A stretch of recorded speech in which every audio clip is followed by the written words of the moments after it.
Eesti oma kultuuri algus on Eesti rahvaluules.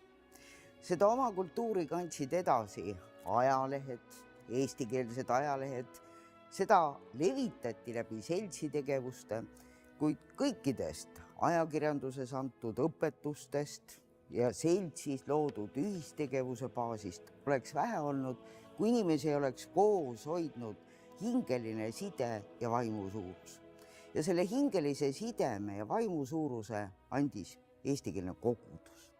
Tartu Maarja kogudusel on siin eriline roll, sest Tartu Maarja kogudus sidus üheks Eesti maarahva ja linnarahva, lõi neile ühised mõisted, rääkis ühistest väärtustest ja lõi nii arusaamade ja tahtmise jaoks ühise püüdluse pinna. Just sellelt pinnalt läbi Tartu Maarja koguduse, läbi eestikeelsete koguduste kasvas kunagi välja ka meie Eesti Vabariik.